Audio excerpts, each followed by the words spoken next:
Będzie bombowo.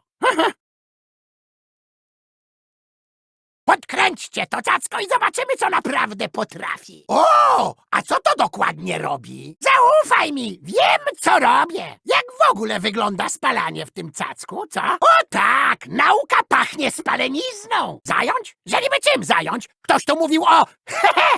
tak, ale te duże są, większe. Jinx, tak mi się wydawało, że słyszałem twoje wybuchy. O co ci chodzi? Przecież temu gościowi odrosły brwi.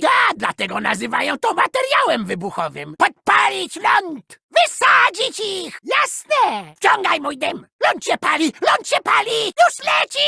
Czy ktoś powiedział wybuchy? Nie! Następnym razem będę musiał użyć większych bomb. Nie martw się! Podrzuciłem im niespodziankę! Na później! Ląd dalej się pali! Ląd dalej się pali! No nie usiedzę tutaj! Lecimy! Gogle mam! Proch mam! Zapałki mam! Rozerwać ich! Małe bum, a potem naprawdę wielkie! Chyba pognociłem coś z lądami.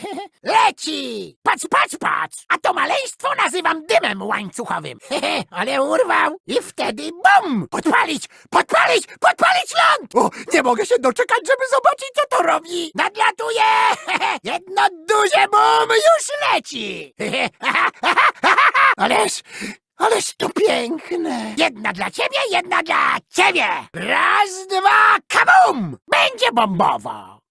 Ktoś mówił o hekstechowych bombach? Zaufaj mi, wiem co robię! Pora postarać się o zapłon! Kolejny dzień, kolejna eksplozja!